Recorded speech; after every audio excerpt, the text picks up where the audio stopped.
Un vent glacial balayait le petit cimetière de campagne de la famille Artaud, faisant frissonner les feuilles des vieux chênes, quand un son ténu, à la limite de l'audible, sembla s'extraire de la terre. C'était un gémissement sourd, comme une plainte étouffée par l'épaisseur du sol, provenant d'un cercueil tout juste mis en terre. À la surface, parmi les silhouettes endeuillées, l'écho se perdit dans le tumulte du vent. Ou presque.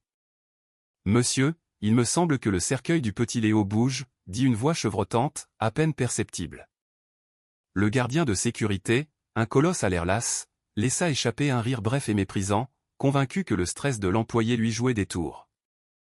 Cependant, Sandrine, la femme de ménage du domaine, n'était pas femme à confondre son intuition affûtée avec la peur. Elle sentit son sang se glacer dans ses veines. Depuis plusieurs jours, un sentiment de malaise ne la quittait pas. Les funérailles avaient été organisées avec une hâte déconcertante. Le corps de l'enfant n'avait jamais été visible, le cercueil restant scellé, une anomalie que la douleur ambiante avait empêché de questionner. La précipitation à conclure l'enterrement était pour le moins étrange. Et puis, il y avait le regard de Manon Dubois, la fiancée de l'industriel. Un regard aussi sombre et dur que le granit d'Estelle, qui, sous le prétexte d'un chagrin immense, dissimulait mal une lueur indéfinissable. Sandrine, vêtue de son uniforme de femme de ménage, encore marquée par la poussière du manoir, se trouvait là par un simple hasard de planning, mais elle pressentait que les hasards du destin sont souvent des rendez-vous. La découverte qu'elle s'apprêtait à faire n'allait pas seulement transformer sa vie, elle allait faire trembler les fondations d'une immense fortune. Et personne n'était prêt pour la vérité qui gisait sous terre. Ce matin-là, le domaine familial Artaud offrait le spectacle d'un deuil ostentatoire. Des compositions florales ruineuses exhalaient un parfum entêtant, presque morbide. Des caméras de surveillance discrètes épiaient les allées et venues. Le personnel, tout de noir vêtu, se déplaçait avec une lenteur respectueuse sur les parquets cirés. Au cœur de cette mise en scène, Manon Dubois, figure incontournable des pages People, interprétait avec un talent d'actrice le rôle de la fiancée éplorée. Mais Sandrine, elle, percevait la fausseté derrière le masque. Dans les yeux de Manon, nulle trace de chagrin, mais plutôt un soulagement palpable, une satisfaction à peine voilée. Nicolas Artaud, l'homme d'affaires puissant, n'était plus qu'un père anéanti, le regard vide, le corps affaissé par la douleur. Nul ne savait que quelques heures avant la mort annoncée de l'enfant, Sandrine avait surpris, au détour d'un couloir, une conversation à voix basse entre Manon et le chauffeur, un certain Stéphane. C'était un homme à l'allure rustre et à la voix rocailleuse, qui s'adressait à sa patronne avec une familiarité déplacée. Si le plan se déroule sans accroc, personne ne soupçonnera quoi que ce soit, avait-elle chuchoté d'un ton glacial. Sandrine avait feint de ne rien entendre, mais ces mots résonnaient en elle depuis, comme une alarme stridente. Et maintenant, dans ce cimetière battu par les vents, chaque souvenir, chaque détail prenait un sens nouveau et terrifiant. Quand une nouvelle rafale de vent fit entendre ce même son sourd venu du sous-sol, Sandrine s'avança, le cœur battant la chamade. Si son intuition se confirmait, le temps était compté. Et elle sentait que le pire restait à découvrir.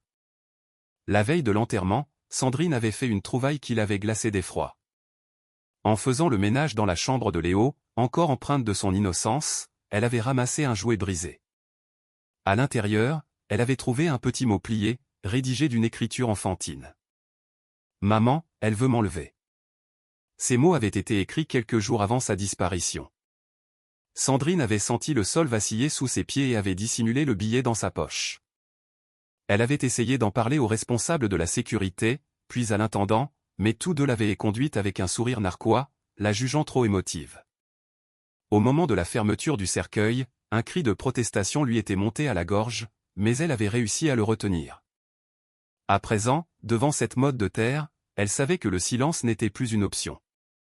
Elle inspira profondément, jeta un regard circulaire autour d'elle, et marcha d'un pas déterminé vers la grille du cimetière. « Puisque personne ne bouge, c'est moi qui vais le faire », se promiait la voix basse, en empoignant une petite pelle qu'un fossoyeur avait laissée derrière lui.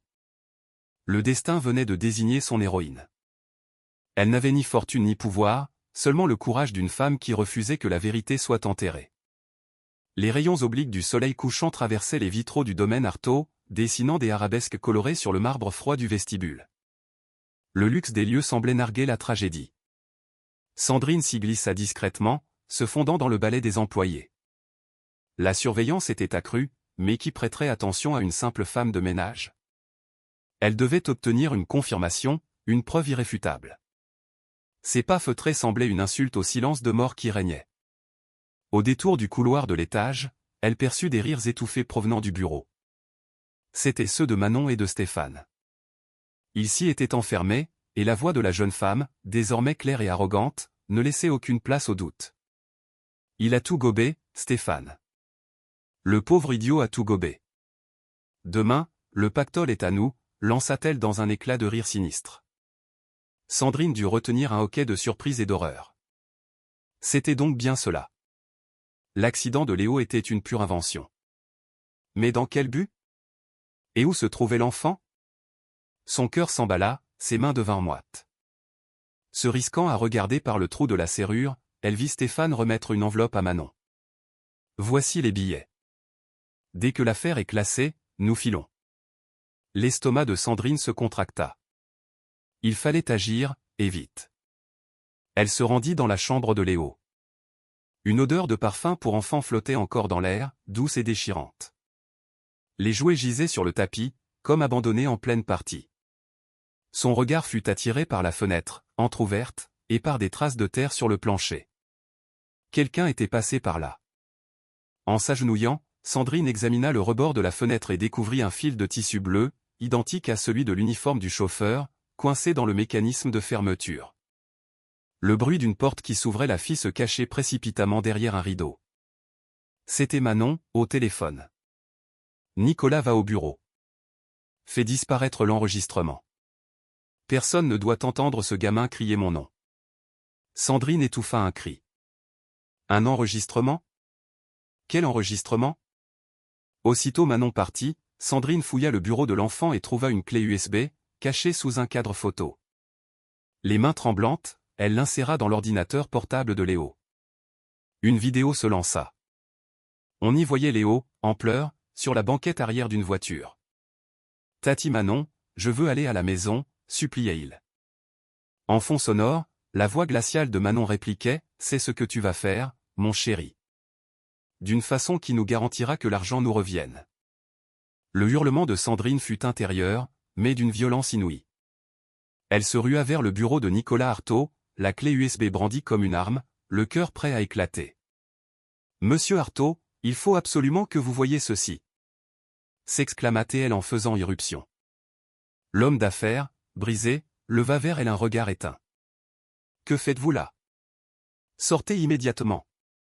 Elle essaya d'articuler une explication, mais Manon surgit, tout en maîtrise et en fausse compassion. « Nicolas, cette femme est en plein délire. Elle cherche à tirer profit de notre malheur. » Sa voix mielleuse était une arme redoutable. L'homme, désemparé, fit signe aux gardes du corps de l'expulser.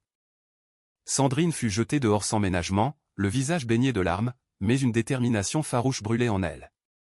En longeant le parc, elle fut interpellée par Pierre, le vieux jardinier. Il lui tendit un papier chiffonné. « J'ai ramassé ça près des garages, pour vous. C'est l'écriture du petit. » Le mot était maculé de terre, mais le message était clair, « J'ai peur. Ils vont me garder caché jusqu'à ce que papa ait signé les papiers. » Une certitude glaciale envahit Sandrine. Léo n'était pas mort.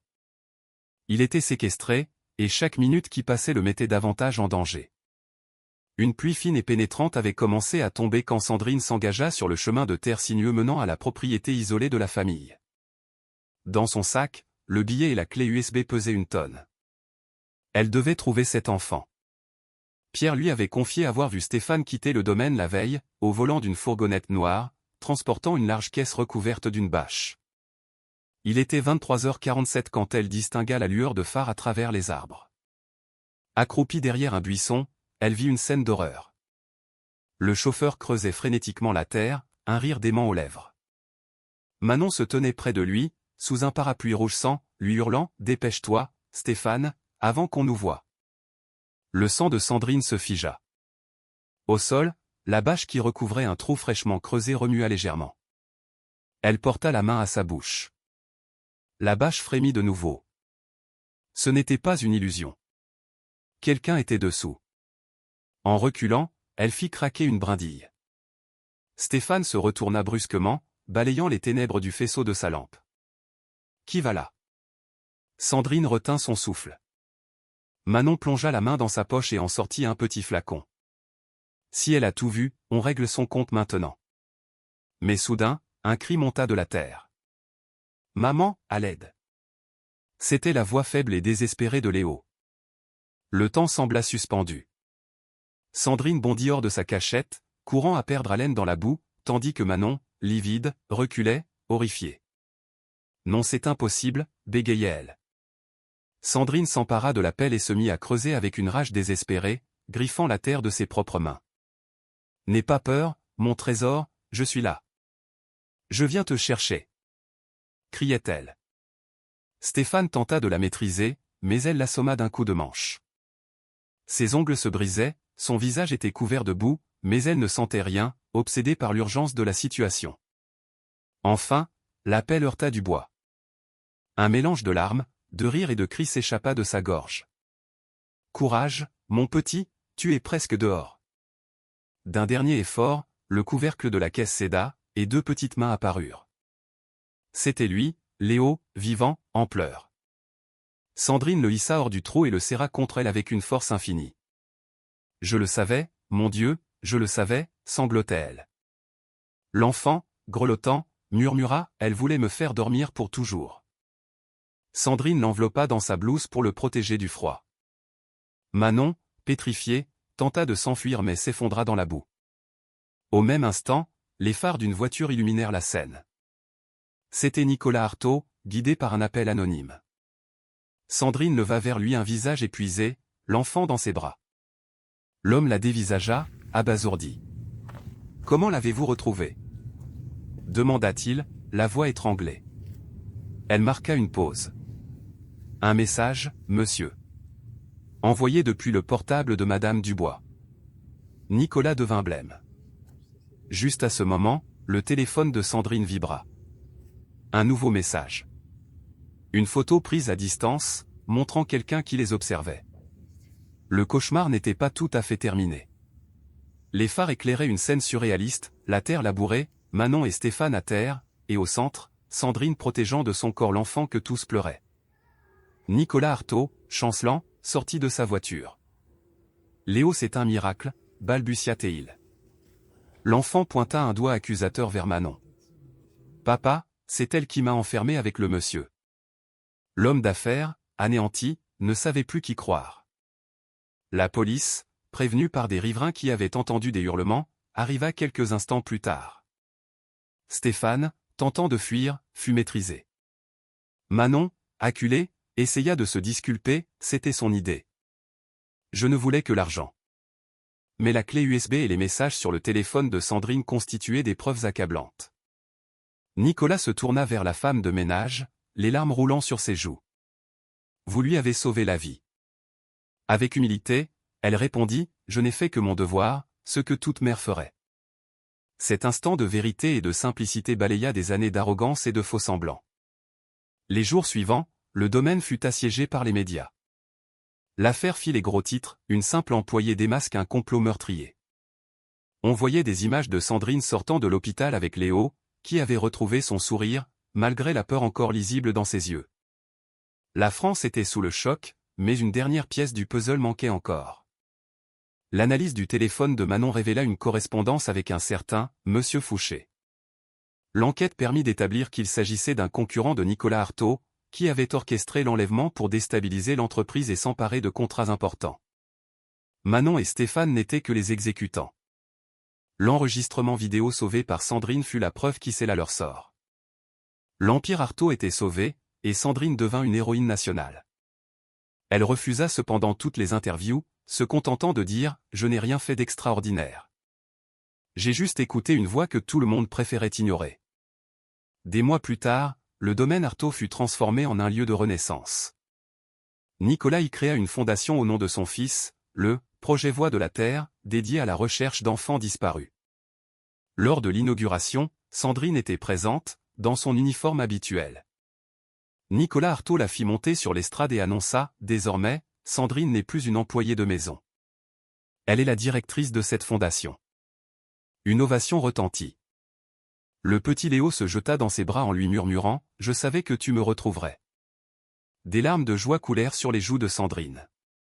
La cérémonie terminée, elle regarda le ciel et dit tout bas « Merci, mon Dieu, de m'avoir donné la force d'écouter ».